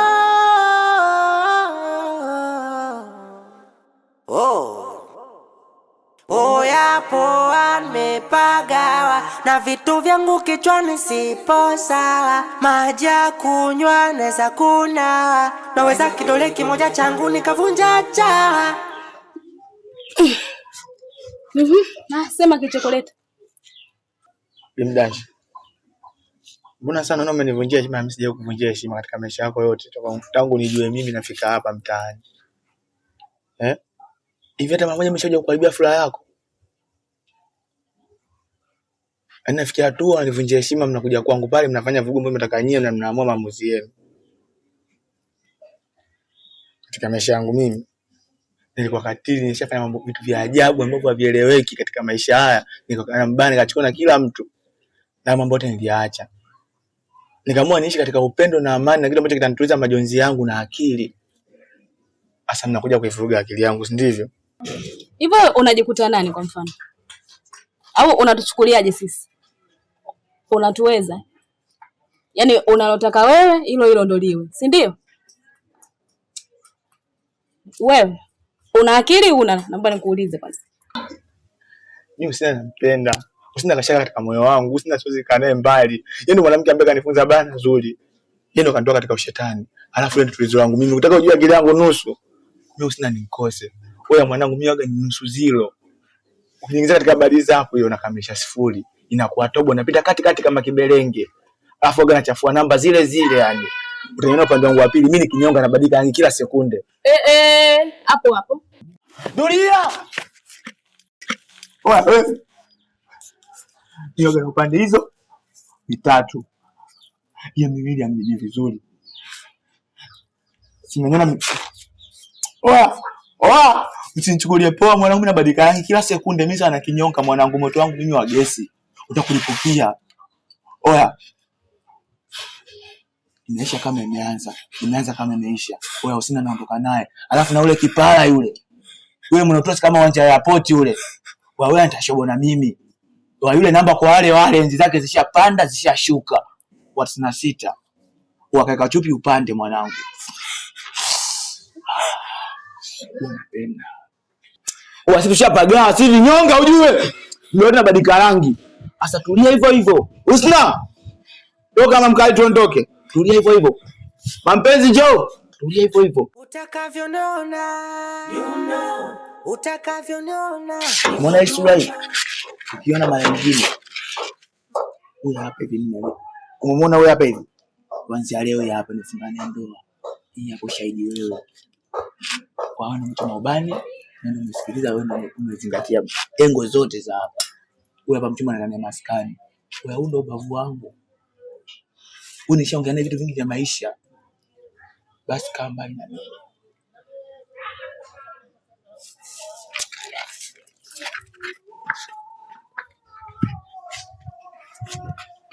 Mimi nasema hivi, hii bado haijaisha. Haijaisha inakwambia labda sio mimi. Tuone. Napenda kufanya kitu akili na nituma. Chezea vyote ila sio hii nyundo ya chuma. Na kuna wakati Wadogo. Vipi? Unaelekea? Unasemaje wewe? Hapo juu. Njoo.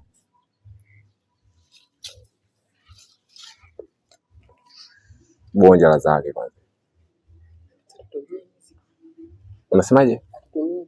Wewe mtoto kitundu nini wewe? Wewe Zuchu hujatoka bado Aya onja uone la zake.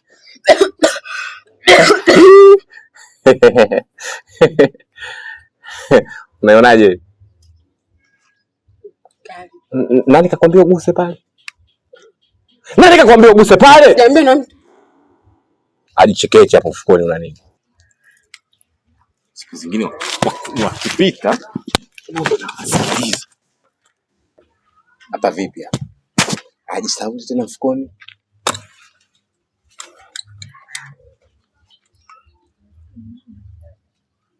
Sasa nisikilize nikwambie kitu kimoja. Oe kamkubwa. Achana naye, shemeji yangu. Unajua tena nipo kwenye penzi jipya bro. Kwa achana naye, mwacha dogo atimbe.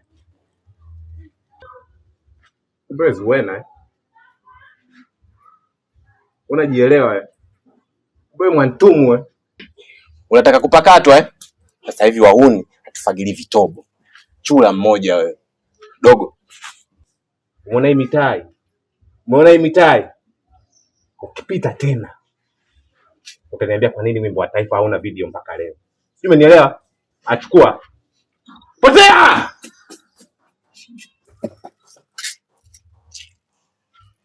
Wewe chizi mapenzi. Sasa hivi umekuwa shalkani, si ndio?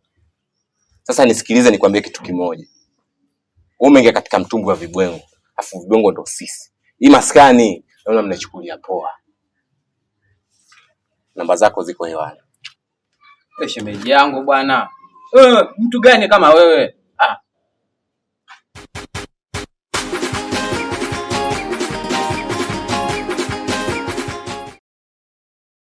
Utakavyoniona utakavyoniona nipo dundo. Kausha mwambo mshamba unatia utoto au vipi? Mguu hapo kwa kwako. Nigia maelekezo yangu. Oh boss, chambe ombea. Umeona sisi si wauni afu sisi tuna roho. Yaani unachotaka wewe baridi, mimi mazingira nishakwambia afu mimi umenisababishia mazingira kibao. Wewe unajua mimi nimeponza vitu vingapi uchawi mazingira hapo. Wewe kelele mwanangu. Kimya. Mwanangu nibegesha katika akili yangu mwanangu. Mimi shadata katika maisha mwanangu. Mimi nimeponza roho yangu sababu ile mzigo mwanangu unatia mapepe. Atula. We mchumba mwanangu, afu we mzuri, bado hujatisha mwanangu. Mimi mazingira nimefanya, afu kama unaweza bifu we mtoto wa kiuni kweli mwanangu. Mimi naongea kutoka rohoni. Mtafute afu uone, pima. Boya, we tozi. Mshamba nichukulia poa na sita nyundo anishabaga katika maisha haya nimeingia kistoni kwake anatia mapepe au vipi? Mimi hapa nitamtingia afu ilivyopoa mimi atakapoa ile yani huruma sio maleza nitaburuza ndala mwanzo mwisho. Oya.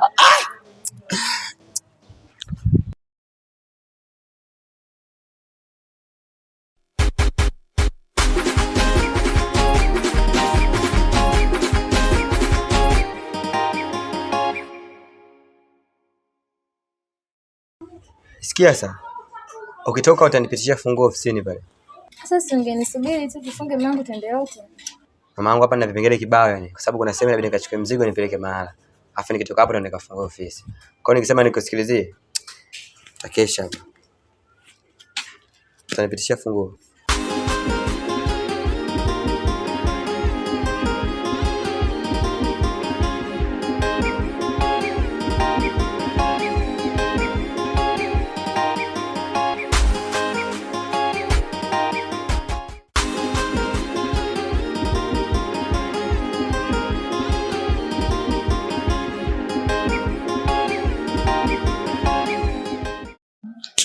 Mchumba.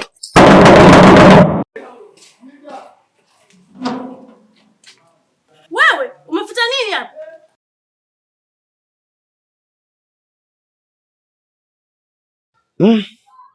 Hii sasa ishakuwa tatizo. Imefikia hatua hii. Ila kwa vile ni mtu mzima, hapo tena mimi sina cha kufanya. Hapa ni kama vipi wetu achane naye tu na nali na maisha yake. Sawa. Mimi naona hili swala lishakuwa gumu kwa upande wetu.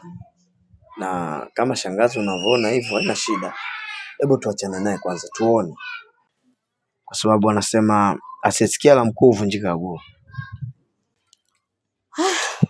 Ni kweli, maana hatuna tena namna hapa. Sawa shangazi, haina shida. Sawa basi ngoja mimi niende, maana nirudi tu mara moja tu kwa ajili ya hicho. Haya shangazi. Sawa.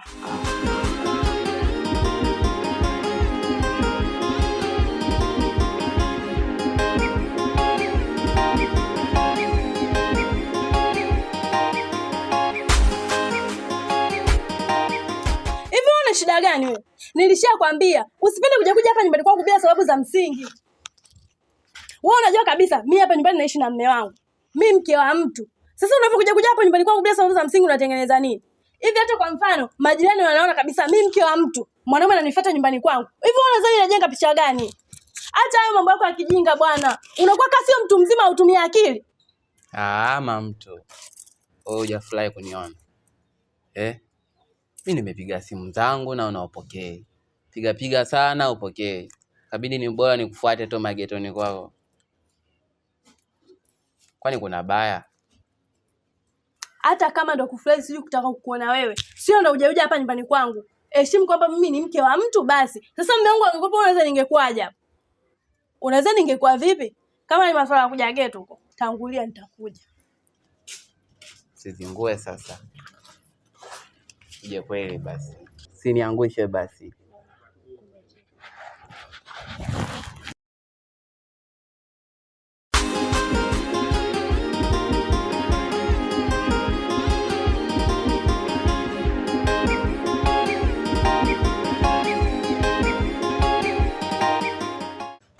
Kwa hiyo mwandani leo watule au? Tapika ile najua nimechoka sana. Ila nitapika sio muda mrefu na si vivu. Kweli utumbo tu kwenye tunalia ndizi. Sema mambo.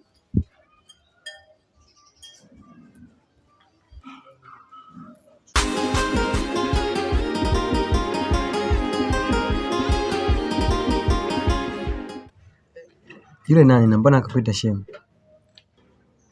Yule pale ni rafiki yake na Nyundo, yule ex wangu.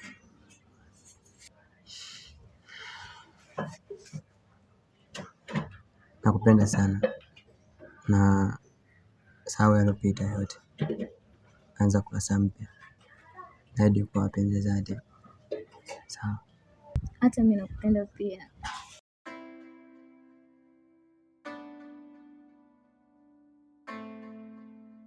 Bongo Flava, bongo bongo bongo Flava, bongo bongo Flava, bongo bongo bongo Flava.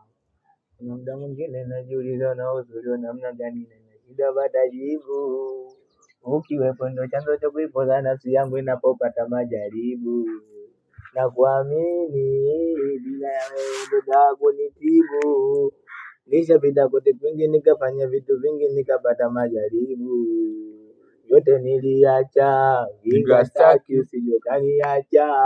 Bongo staki kwako sitopata. Oh mama oh. Ibada za dunia. Niwe mtu kwewa sio poa. Umetisha mwana. Heshima kwenye sinajua nipo vitu vyangu hapa nipo ngani. Wewe mwanangu na rosto. Hamna kitu chochote nianze kupiga kwanza mama. Mida ya wanga hii. Nimeshakuwa vitu vyangu hapa nimetulia hapa wenyewe. Nasikilizia sababu yenyewe nimerushwa mwanangu. Pale mtaani imetokea session. Yule mzee Monopala kaudi mtaani bado anaanza kutrend anataka utibabu wa zamani. Kamchukua kama mtu kampeleka kwa mimi nimefika pale nimetinga nishakiharibu. Afu tutafutana. Tuachane nayo hiyo mwanangu. Katika pita zangu mwanangu. Nimekutana na shemeji yetu Twiga. Mrefu kama mnazi. Mwanangu nimesizi kinoma. Yaani hapo unavyoniweka unanifurahisha na nichekesha kinoma. Wewe demu achana naye shamtema kitambo mie. Sitaki kupigwa naye. Hata mapepe kibao wewe mchumba. Mimi simuelewi. Shamtumia kama kweli shatupa. Mimi naelewa kama umeshamkataa. Lakini sasa kaita dharau. Nimekutana kuna kibasha fulani kile kijamaa nyati kile. Kikitembea kama kinarudi nyuma, mbele pia kama kinarudi nyuma vile vile. Nimekutana nao mapenzi mbashara mwanangu wamekumbatiana kinoma noma. Mimi nikaona hizi dharau. Lazima nije nifikishe ujumbe. Wewe umenena hizo dharau. Ndio maana nilipeka kiatu kwa yule mshamba au anataka nitoeze ushuru mtaani kwangu. Haijaisha mpaka ishe. Hapa nyanya anatakiwa atingiwe. Nisikilize kwanza nikwambie kitu kimoja. Yaani hapa lazima tupitie kwa madogo wakati pale. Tukifika pale tunalipuka kwanza. Tukishalipuka tunaingia pale kwenye kiofisi chake pale. Alibu sana. Afu tunatafuta mchumba sasa. Unajua tunamfanyaje? Wasanii ndio sio mdogo wetu alete maganja. Ondoke au vipi?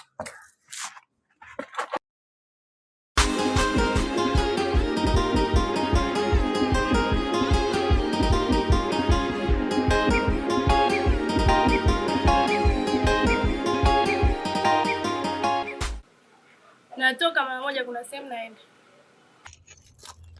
Sasa. Kumekucha. Kiguna njia. Hujai ukalika nyumbani. Unaenda kudangia mtaa gani leo? Alafu mwisho wa mwezi unafika. Naangalia bili ya maji hapa ni kubwa sana. Hivi kweli si tunaweza kutumia uniti 7 kama sio matumizi yako mabaya ya maji? Unachezea sana maji. Yaani unaoga tu kama bata mzinga hiyo. Hebu nionee huruma basi na mimi. Una kazi una nini unakaa tu nyumbani? Yaani ukiamka asubuhi kuoga, huku mchana kuoga, baada ya 2 kuoga. Usanye mgumu. Vyuma vimekaza, kuwa na huruma basi. Hivi wewe mwanaume, kukaa bila kuniongelea mimi huko mdomoni kwako kuna kushinda, si ndio? Kwa hiyo wewe ulivyokuwa na mwanamke mzuri kama mimi, ulikuwa unategemea nini? Nisioge? Kwetu ulivyokuja ulinikuta sioge. Wewe ulinipendea nini kama sio kuoga? Alafu hiyo kazi sijui ya bili, sijui maji, sijui nini, ni kazi yako. Wewe si ndio mwanaume baba? Unataka nitoke huko nje kwa watu, niinuke waseme mke wako ananuka, wewe utajisikia vipi? Kwetu ulinikuta naoga, napendeza. Ndio kilichokufanya ukanipenda mimi ukaona nafaa kuwa mke. Habari za kunipangia, habari za kuoga sijui nini, hizo mimi hazinihusu.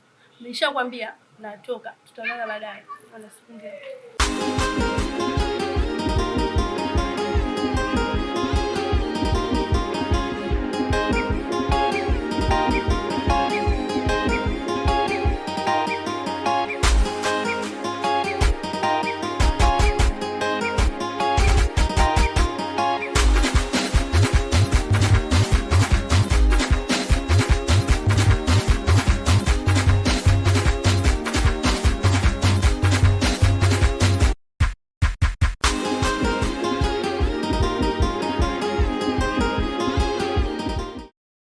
Shangazi, nimepita hapa kuja kukuaga na narudi kwenye kibarua changu. Sawa mwanangu, kwanza mimi niseme nashukuru sana. Tumeshirikiana mambo mengi. Kwa hiyo sawa, mimi nakutakia safari njema. Ufike salama na ukifika huko usitusahau sana. Shangazi, asante. Pia hata na wewe makini sana.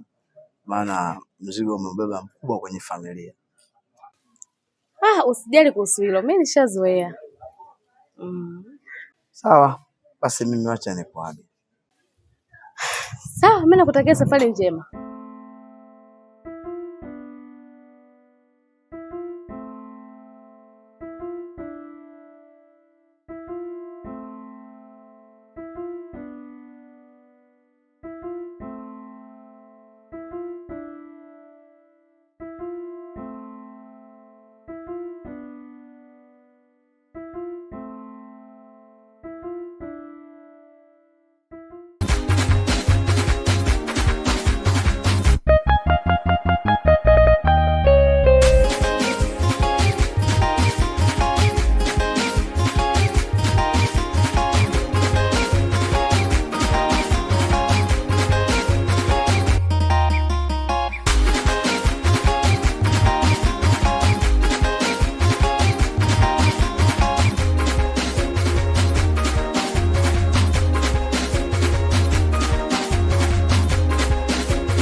We vipi mwanangu, mbona tunapigishana na makelele? Wewe unajua sisi tupo kwenye wakati gani mpaka sasa hivi? Mbona ueleweki mblo? Mtoe mwanamke aliyokuwa ndani. Mwanamke? Nisikilize brother. Tena nisikilize kwa makini. Tega masikio yako kama antena. Shana. Huyo mimi ni mke wangu. Huyo mimi sijamwokota. Nimemtolea pesa. Najulikana kwao mpaka kanisani. Mimi siri brother. Silali nyumbani. Kwa ajili ya mwanamke. Nampendezesha huyu. Sikiliza brother, kaa mbali na mke wangu.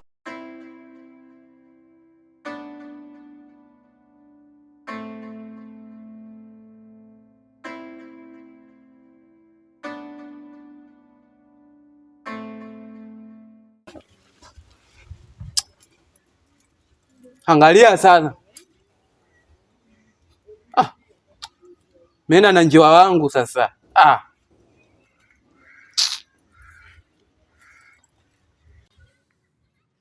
Unajua baby, sikutegemea kama unaweza kufanya vitu kama hivi. Hamna, mbona vitu vya kawaida tu. Au ulikuwa unachukua labda mimi nitaweza nini shalabari? Hamna bana. Ilo umeni surprise. Hata hivi unajua nakupenda. Sasa mimi nakupenda na hilo nalielewa. Sema nini? Itabidi ukachukue vitu vyako ili tuishi wote kwa nyumbani. Kwa sababu hivi unavyokuwa unakuja unaondoka unakuja unaondoka. Na kama haijakaa sawa kiusalama. Au ulikuwa unasemaje? Usila hata sina shaka.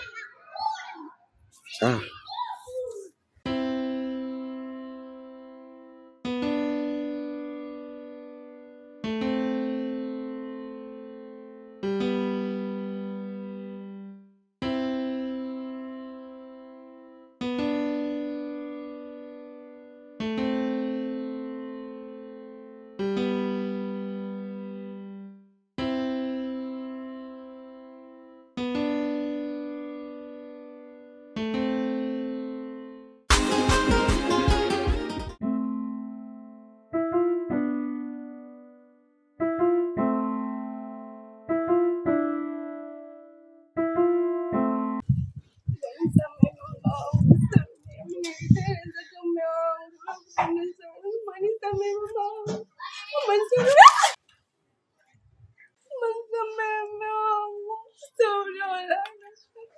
Wataka nini kwenye maisha yangu? Samehe mume wangu. Samehe babangu. Wataka nini kwenye maisha yangu? Hapa nyumbani wewe uli? Uvai? Ushawahi kushinda na njaa hapa nyumbani? Mimi napambana kwa ajili yako. Nalala nje huko nang'atwa na mbu kwa ajili yako. Leo unaletea ujinga? Haya, unachiti na wao. Umepata faida gani? Umepata faida gani?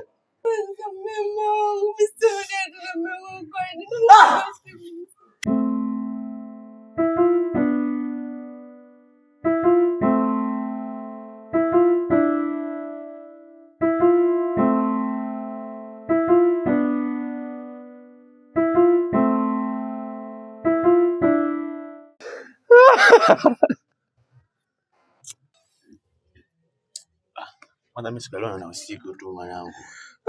Nani tena chafu yangu. Utakavyoniona, utakavyoniona, nipo dundo. Nasema ukiniona. Wewe mbona umesizi vipi wewe? Ndio mshamba sibijekea kama hivyo. Vipi mali zangu? Afu anachukulia poa nini wewe? Wewe mshamba kumantisha wewe. Usichukulie poa. Napenda kufanya kitu akili na nituma. Ila sio hii nyundo ya chuma. Na kuna wakati paka roho inaniuma. Zangu sina. Amka basi, mmoja wako nitazame mama. Siwezi kushiria wewe jue. Ulimwengu mzima moyo wangu umeushikilia. Nani umenibadilisha mama? Hivi ulimwengu mna nini? Mbona mna force tuonekane wabaya sisi wabaya? Unachagua moyo wangu. Wewe umenibeba katika ulimwengu mwingine kabisa mama. Inakuwaje leo nitoka? Mimi nitaishi na nani? Nitabaki na nani? Sasa mimi kibonza hapa naongea. Niangalie vizuri mzee wangu. Anko. Jombi, shemeji yako. Wae mshamba. Ije bagaisha ujue. Yaani dada, yalionikuta mwenzio. Saa ngapi nisifumaniwe? Wewe. Nakwambia mume wangu akanifumania. Wewe nilichanganyikiwa, unajua nilichanganyikiwa. Nakwambia sio kulia kwa. Sasa mume wangu mimi sitarudia na kupenda mume wangu, nakwambia alinitandika bonga la bao, na alama hizi. Mpaka alama zikanibakia, yani mpaka nimekoma nakwambia. Mmezidi jamani wadogo zetu. Hamtulii kwenye ndoa zenu. Kutwa kukicha mnazurula. Shida nini? Dada kuteleza tu hapa. Alafu vipi? Usina bado hajarudi? Sasa mwenzangu alirudi. Amerudi hapa mwenzio anakuambia kaja kuchukua tena, anakuambia na ule muuni mwenzie mkuku kikakika. Hao wakaona. Wewe vipi? Nini? Mdogo wako. Usi. Kule maskani. Kawawa. Nini? Nyundo.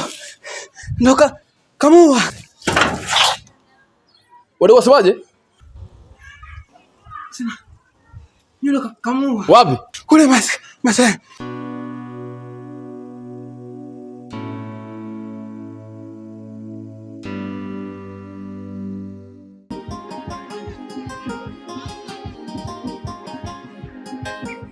Dada, dogo, mbona dangu? Na sana wewe.